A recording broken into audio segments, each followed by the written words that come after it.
आता राज्यसेवा मुख्य परीक्षेमध्ये तुम्हाला 1000 ते 1200 शब्दामध्ये 2 निबंध लिहिणे आवश्यक आहे। लहान मोठे निबंध तर सर्वजण लिहू शकतात। जर असा दीर्घ निबंध लिहायचा असेल तर तुम्हाला एसे रायटिंग प्रॅक्टिस हे अत्यंत आवश्यक आहे।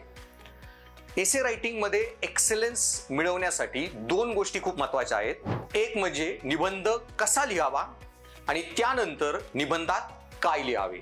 So how to write essay and what to write in an essay. मी अक्षय कदम गेली 10 वर्ष यूपीएससीच्या विद्यार्थ्यांना निबंध नीतिशास्त्र आणि आन्सर रायटिंग या विषयांचं मार्गदर्शन करत आलो आहे आणि आता मराठीमधूनच मी निबंध आणि नीतिशास्त्र या विषयांचं मार्गदर्शन तुम्हाला करणार आहे।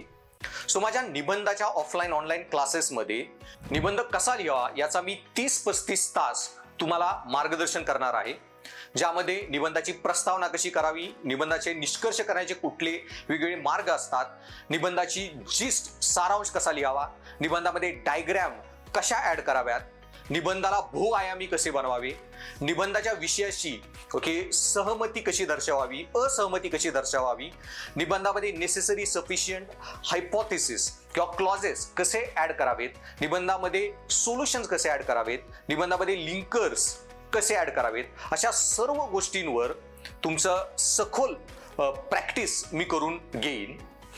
त्याचबरोबर एकदा का तुम्हाला निबंध कसा लिहावा हे समजून आले, त्यानंतर सर्वात महत्त्वाची गोष्ट असते योग्य कंटेंट नसेल तरी तुम्ही निबंधामध्ये एक्सेलन्स मिळवू शकत नाही। आणि निबंधात्मक काय लिहावे, व्हॉट टू राईट, नेक्स्ट 60-70 तास मी यावर फोकस करणार आहे। यूपीएससीच्या मागच्या सर्व 10-15 वर्षाच्या निबंधाच्या पेपरचं आकलन केल्यावर तुम्हाला कळेल की एक 8-10 थीम्सवर यूपीएससी कन्सिस्टंटली निबंध विचारते, जसे की महिलांच्या समस्यांवर आधारित निबंध, गांधींच्या संकल्पनावर आधारित निबंध, विज्ञान आणि धर्म आधारित निबंध, तसेच शिक्षण विषयावर आधारित निबंध, तत्वज्ञान आधारित निबंध यूपीएससी निबंध विचारत आले आहे। क्लासरूम मध्ये अशा 8-9 थीम्सवर मी सखोल मार्गदर्शन करेल, याच्यावर आपण सखोल चर्चा करूयात आणि निबंधासाठी लागणारं तत्वज्ञानाचं नॉलेज तेही मी तुम्हाला प्रोव्हाइड करेन। आणि त्याचबरोबर यूपीएससीने विचारलेल्या प्रिव्हियस इयर सर्व एसे टॉपिक्सवर आपण चर्चा करूच, ज्यामुळे तुम्हाला निबंधाचं आकलन कसं करावे आणि त्याचबरोबर निबंध कसा लिहावा, त्याची संरचना आणि निबंधात काय लिहावे या सर्व मुद्द्यांची योग्य कल्पना येईल।